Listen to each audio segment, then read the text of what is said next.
Hello, and welcome to Look Down There, the show where we talk about all the things we don't talk about. I'm your host, Michelle Amore. Today, my guest is burlesque superstar, costume designer, a high fashion fetish model, and a feminist. She was just recently featured in the spring-summer Moschino film directed by Jeremy Scott called Jungle Red. Look it up because it is exquisite, beautiful. She is also an advocate for mental health awareness and social change. Please welcome, direct from LA, Miss Miranda.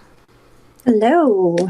Hello, Miss Miranda. So nice to see you here. So nice to be here. Thank you for inviting me. Yes, looking fabulous as always. Zoom glamour, pandemic chic, right? We try our best. Mm-hmm. Yes.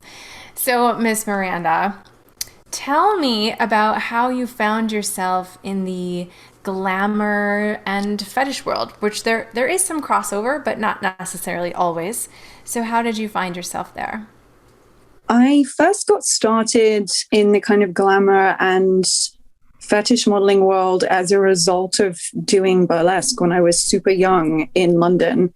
I first went to a burlesque club when I was 17, and kind of befriended the performers and producers there, and pretty quickly started doing like little simple acts there, like tableau vivant and kind of duo acts where I was essentially helping out on stage so I could kind of dip my toe in. At that age, at 17? Yep, at 17. Were you saying you were older? How did you do this? I mean, they knew I was 17. So there was kind of a sweet spot in London at that time in, I guess it was 2001, 2002, where they didn't really have strict IDing laws at clubs and bars. And so, I told everyone how old I was, and they just said, if anyone asks you, just say you're 21. I'm like, yeah, sure, no problem. So that's how that started. And I was approached by somebody in the audience who was a photographer who asked me to do a test shoot for a lingerie brand, and kind of just went from there, really. Mm-hmm. And before long, I was starting to get involved in the fetish scene in London at a club called Torture Garden, which is now pretty famous, infamous. And that was my first experience wearing latex. So I was asked to do some of the fashion shows there, which they're famously theatrical fashion shows. Obviously, there's a catwalk, but there's very much a kind of a theme and a character to all of the models. So there's a strong parallel with burlesque there, where each outfit has a character to it. So that was something that I took to really quickly, I think, and really enjoyed. So that kind of gave me a boost in the fetish community too. What was the thing about fetish that drew you to it? Like when you discovered it, were you like, oh, like this is it? Or were you like, oh, this is cool? Like, is it actually a fetish for you? Or how do you feel about that? I think one of the first things I was really drawn to were the classic illustrations by John Willie for the original Bazaar magazine, which I was shown by some of the performers that I first worked with at the club I went to when I was 17, which was called the Whoopee Club. And there was a particular graphic, no, it's not exactly a graphic novel. There was a kind of comic strip within it by John Willie called The Adventures of Sweet Gwendolyn. And it depicted this really amazing dichotomy of women between basically just the archetypes of dominant and submissive, these amazing statuesque, black leather clad, villainous dom women, and then these sweet, submissive, lacy, blonde, curly haired, sweet women. And I think I was very drawn to the idea of there being two different aspects to my personality that I could identify with both of those characters. In real life at that time, I was extremely shy, like kind of painfully shy, unable to talk to people. And, this is kind of a cliche backstory for a performer, I'm sure, but the stage was definitely an outlet for me to explore that more dominant aspect of my personality, I suppose. And I think being in the fetish environment and getting to meet other people who understood that kind of conflict that you can have in your personality was really helpful to me, because I think it was something I'd never had access to before and never understood before. And it helped me feel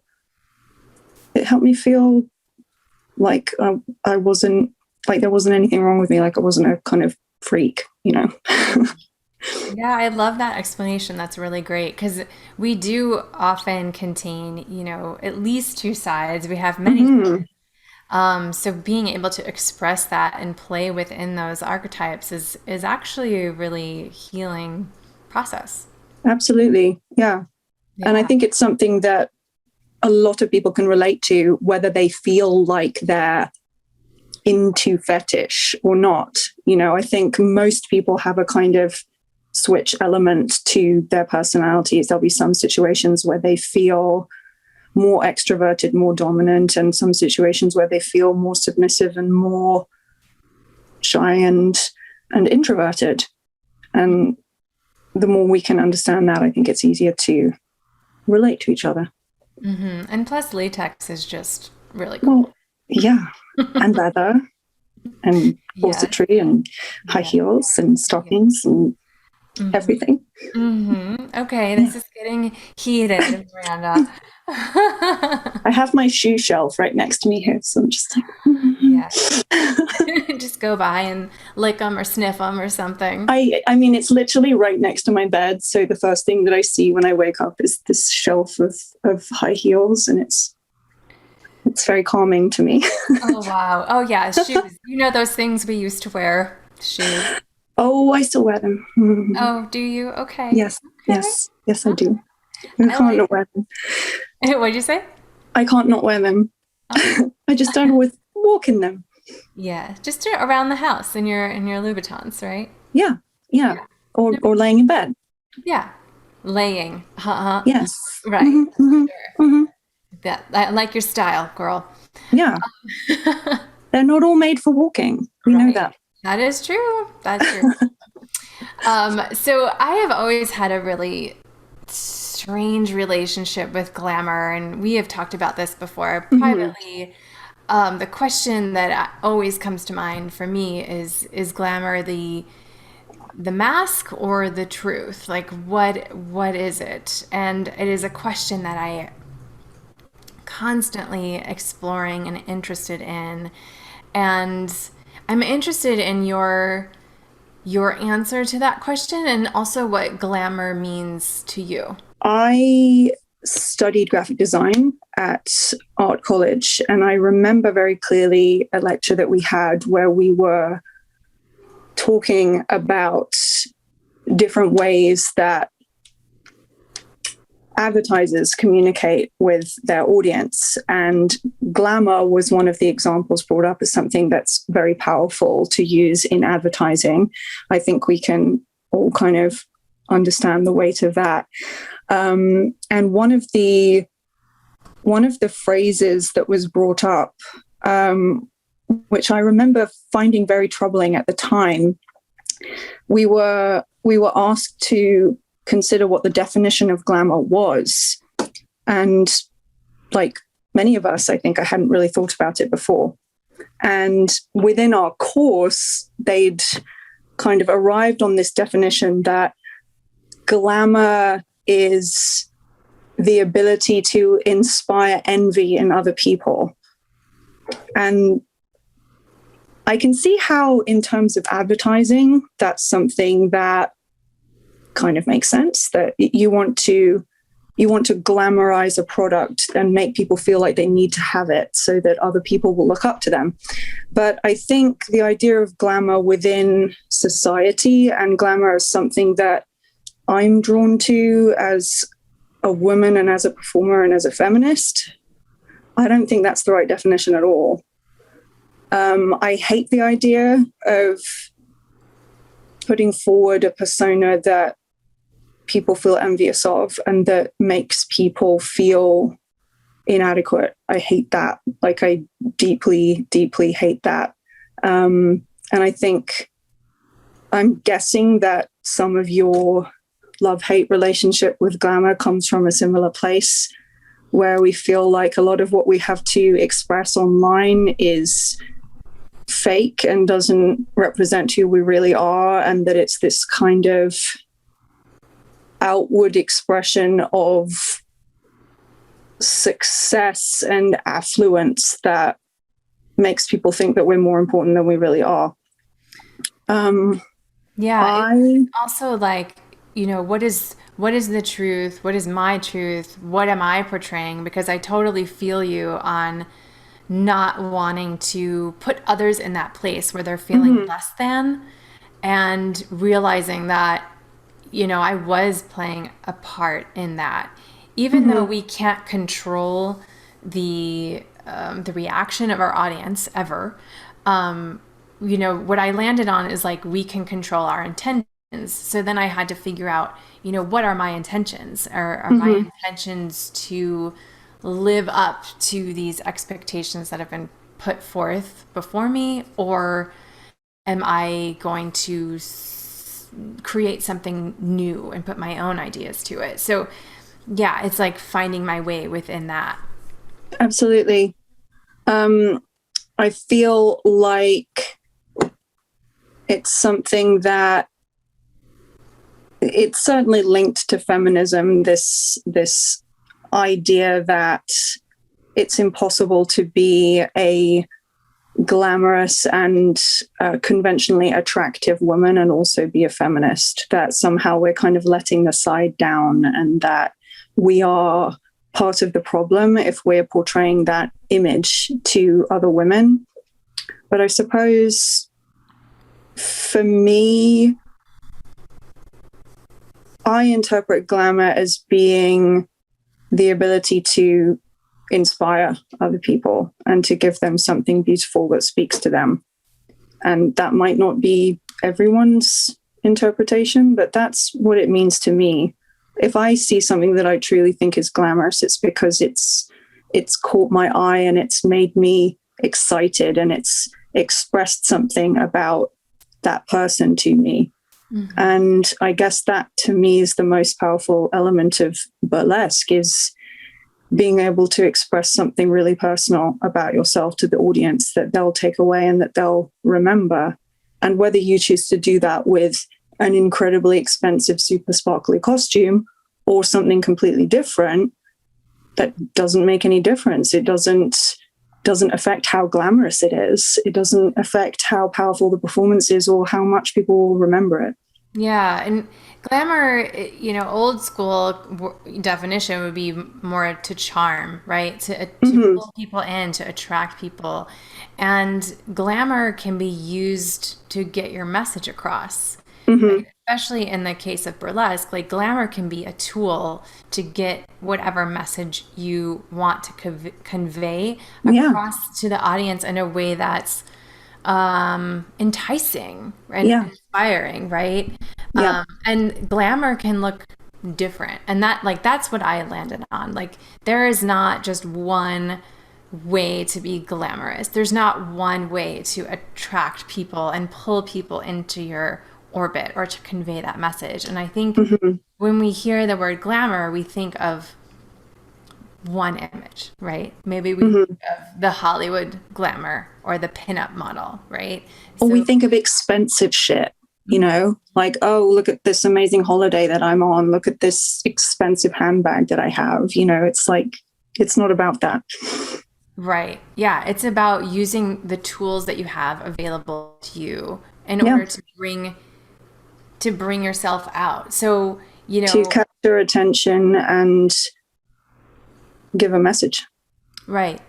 And so maybe it's not a mask, maybe it's more of a tool. Hmm. I think that's a pretty good definition. Yeah. I Yeah. can certainly relate to that. Yeah. I mean, I think there's definitely exceptions. I think there are a lot of people where it is a mask and they're definitely hiding something or hiding from themselves or whatever. There's a lot to unpack there, but I think it's a really Hmm. interesting concept, and it's something that I could talk about forever, but we Yeah. won't talk about it forever here. Yeah. But I want to go back to you discussing that this is really a way for you to express your feminist views. And I think when we think of glamour, we don't Hmm. think of feminist. Hmm. So how do you use glamour and that world to stand in your feminist belief?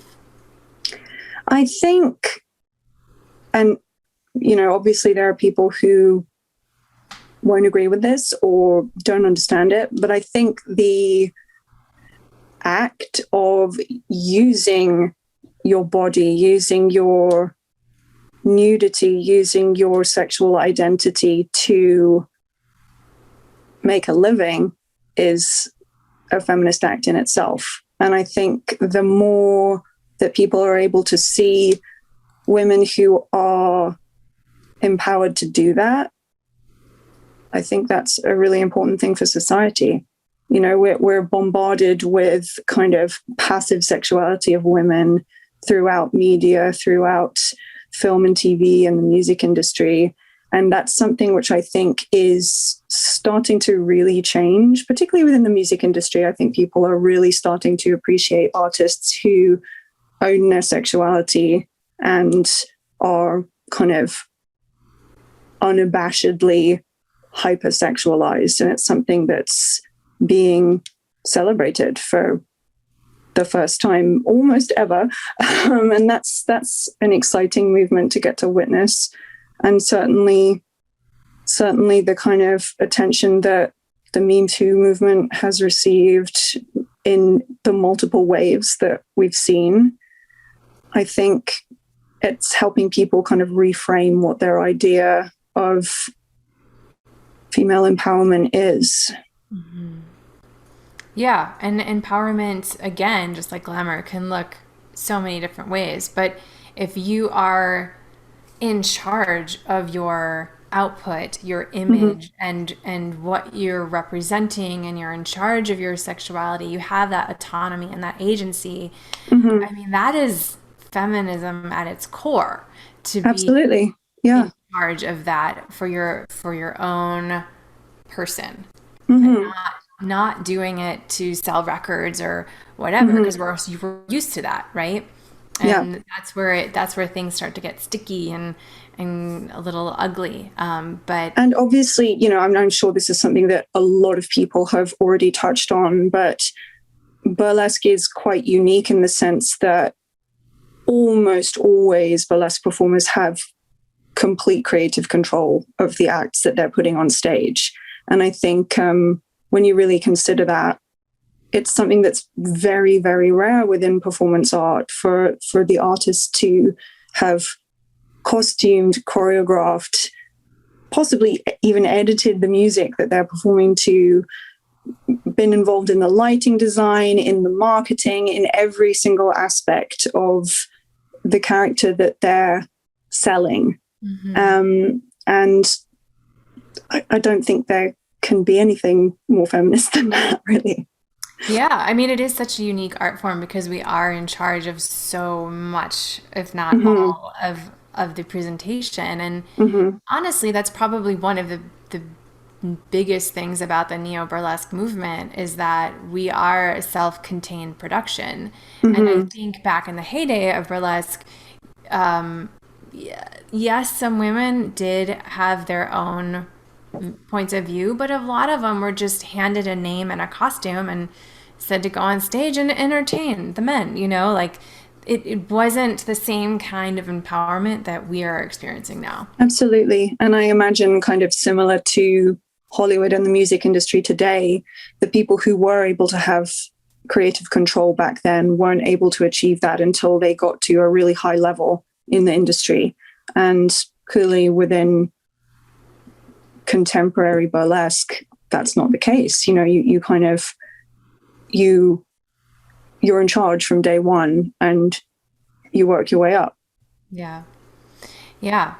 Well, you have always been really great at giving us beautiful imagery, but now things have shifted for you a little bit where you're letting us get a peek behind the curtain and what makes Miranda Miranda. And seeing that on social media has been really refreshing. And I applaud your vulnerability in doing that because I understand the risk that takes and the courage that it takes to do something like that because you're used to presenting this kind of image and having fans that maybe just want to see you and not hear you.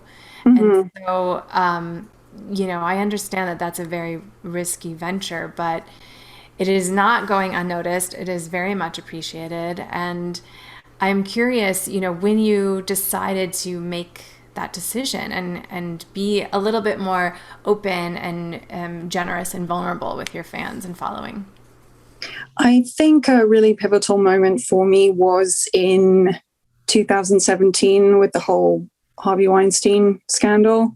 And that wasn't the beginning of the Me Too movement, but it was a very, very major wave of it. Getting to witness all of that happening, getting to see how many women were coming forward in the media, expressing the problems that they'd had was extremely poignant to millions of women. And I think to me personally, it made me feel like I had a responsibility to use whatever platform I had to try to amplify women who felt able to come forward about experiencing abuse, which is something I have personal experience of. I actually experienced, I had a flashback experience during that whole period in 2017, which really made me realize, I have to deal with this now. I can't just ignore it anymore. And I think a lot of people probably went through very similar stuff. So I think that was a big turning point for me. And then feeling like it was important to share elements of my struggles with depression as well, because I realized how that was linked to the trauma experiences I had. And I guess how much I felt it would have been less of a burden for me at the time I was really suffering with depression if I'd understood how common it was and how many people deal with it. And that there's just still this huge stigma around talking about mental illness, particularly in England where I'm from. It's just, you don't talk about it. I felt like I have a following. It's not huge, but it's big enough to help a few people if I talk about things that are difficult to talk about. But if it makes some people feel supported, if it makes some people feel like maybe they don't have to keep things secret, then I want to be able to do that. Yeah, silence is the keeper of shame. Exactly. And the more that we can talk about things, the better. And it takes one person, right? So if you're talking about it, maybe you've helped at least one other person to talk. Yeah, and that's enough to make it worth it, even if it's just one person. Exactly. Yeah. What has the response been, and how have you felt as you've been talking more about your depression and trauma? What has changed for you? I think, that's been one of the biggest things for me is recognizing how no longer keeping it secret has been a really healing process for me. And that is personal to me. And I not everyone is the same. Some people aren't ever able to share the experiences that they have, and that's completely valid too. You know, I'm in no way saying everyone needs to find a way to share whatever difficult things happen to them. You know, that sometimes it's not the right path to take. But for me, it has been incredibly helpful getting feedback from people who've told me that it's helped them to read my story. It's helped them to speak to their families or open up to their friends. And it's made me feel like the really shitty things that I've been through weren't just a massive waste of my life and of my time, because they've indirectly helped some other people a little bit. Even if it's not a huge impact, it's something. And that helps me feel, it helps me feel less sad that it happened. Mm-hmm. Yeah, kind of put some purpose around it, for lack of a better word, because Yeah, I mean, who needs that as a purpose? But you know, do like creating something and using your voice in order to empower others, but also empower yourself, is really beautiful. And you know, the vulnerability that you're sharing, I mean, it's just making you stronger, right? absolutely. And I think that's something that became clear to me very quickly, was that each time I shared something, and it was, you know, it was quite incremental.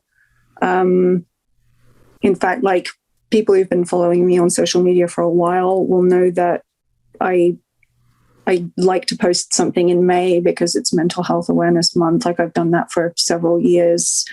And I've kind of, each time I've gotten like a little bit further with sharing different things or sharing more about my past. And every time it's scary, but every time I feel kind of a release after, and I feel like it controls me a little bit less, because it's not something that I'm hiding anymore. It's not something that I'm kind of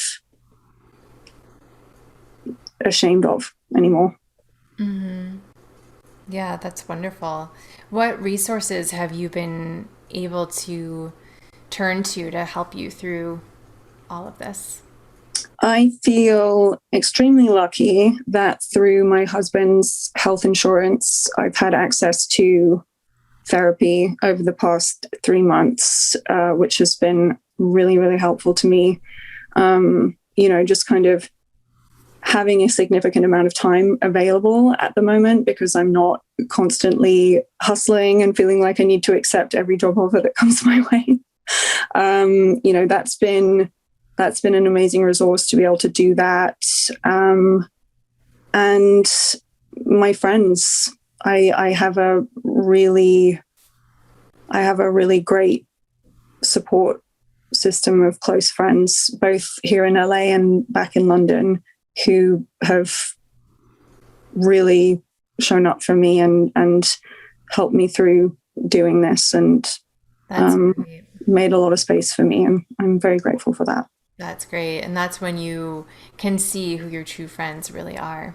Absolutely. Yeah. So, how has all of this influenced your art? How, like, has it changed your aesthetic or your energy, or maybe the ideas that you have in general about what you want to convey on stage?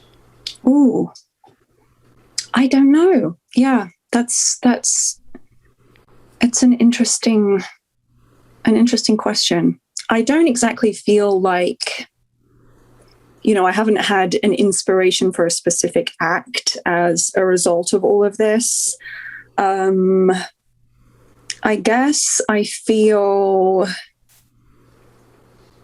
a lot more confident in myself, and I feel a lot more confident to pursue things that I've been questioning, things that I've been afraid to really embrace before.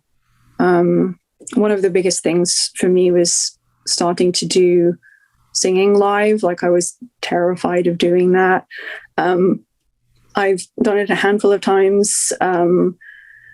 I was kind of pushed to do it by my friend Tosca, who produces Tarantino show. So I'm very grateful that she kind of finally made me do that. And that's something that I have been keeping up throughout the pandemic. I've been doing lessons remotely to kind of try and get better at singing and work towards doing that more. So I think definitely on the other side of this, that's something that I want to incorporate into my performance work more. Yeah, I have a lot of ideas, and usually my problem is deciding which one to focus on so that I can really make it happen, rather than just kind of jumping between a lot of different things and leaving them half finished. So yeah, I think hopefully the biggest thing I'll bring out of this is just having a bit more belief in myself and a better ability to trust that my ideas are worth pursuing and following through. Yeah, I mean, I'm sure it's hard to think about bringing something to the stage right now, and like it's hard to have that kind of inspiration because if you're like Yeah. me, I need a deadline, I need a date, like what are Oh we my, doing? Like, what are we working? yeah. I mean, literally just over the past 2 weeks, I have finally booked in some performance dates for later in the year. So I'm like, holy shit. Like I actually have some deadlines to get things ready now, which is really good. So yeah, I'm completely the same. If I don't have an actual date in the calendar, I'm like, just, Yeah, I have to just self-enforce and do that or else yeah, nothing is happening because I'm just yeah, I will just turn in my head for a while and mhm, then not really put anything out until I feel like it's complete. yeah. And I don't even tell people my Yeah. idea either. I'll just be like, Yeah. I mean, it could be a really long birthing process. yeah, I yeah, mean, that goes for anything that I'm doing, like even this podcast or, my other classes. It's hmm, everything just kind of churns in my head. yeah. You got to get it ready. Got to get it Yeah. ready before you put it out there. Yeah. It's a long gestation period. That's for Yeah, sure. yeah. I understand. I understand. I'm the same. Yeah, that's great. Well, during this time, you also started your own costume design company. So tell me about that. I did. Yeah. So that's something I was working towards for a long time. When I moved to the US in 2015, I was here on a performance visa. So basically, that means legally I could only do performance and modeling work. That was what my visa was for. So, I had to make things work. I couldn't get a day job to pay the bills. That's how visas work. But obviously, I've always made my own costumes. That's something that I really love doing. And I kind of felt that once I was able to get a green card and was able to do whatever type of work that I wanted and was legally able to start a business, that I wanted to be able to start doing costuming professionally. So I launched my business called Mirabilis in July of 2020, which obviously, wait, no, I launched it in January 2020, which was Oh shit. yeah. So I got my green card. I got my green card in January 2020 and decided I'm going to launch my business. And yeah, clearly not the best time to be launching anything, but it was still a big milestone for me. And it's been great to be able to do a few projects here and there. Basically anything that doesn't involve fittings, I have been able to do. I've made people feather fans. I've crystal embellished shoes and other costume pieces. And I'm going to be collaborating on some productions later in the year to do kind of full costuming, which is going to be great. But yeah, that's something that's been exciting too. Yeah, and you're great at it. I mean, I'm Thank so you. thankful for people like you who enjoy that type of work. I hate it and it makes me cranky. Like, I'll have ideas all day about stuff, and I always work really closely with my costume designers, but oh my gosh, if I had to make something, no, thank you. I'm happy I enjoy it too. It's a very kind of meditative and therapeutic thing for me. So that's nice. But yeah, That's great. That's yeah. great. Well, Miranda, tell everyone where we can find you and find your costuming work and all that good stuff. You can find me on Instagram at Miss Miranda. That's MISSMIRANDA. And there are links to both of my costuming pages on my Instagram profile, Mirabilis Design and Mirabilis Crystal. One of them's kind of focusing on actual costuming and props and feather work, and the other one is specific to rhinestone embellishment. Yes, and I will say that you do all of this with very pointy nails. I do. It's true. It's true. They're basically tweezers. It's quite handy. Oh, okay, okay, all right. I can see that working. No, it is weird. I know, but you know, that's my process. And I am here for it. Thank you so much. Yeah, thank you, Miranda. Thank you for joining me today and talking about glamour and vulnerability and bringing some awareness to our mental health. Thank you so much for having me. It's been a privilege. Thank you. All right, everybody, time to spread your legs and spread the love. Go ahead and follow Miss Miranda. I can say her name. It's true. Go ahead and follow Miss Miranda. You can follow me at I Look Down There or at Michelle Moore. And remember that confidence comes from the bottom up. So grab a mirror and look down there. See you next time.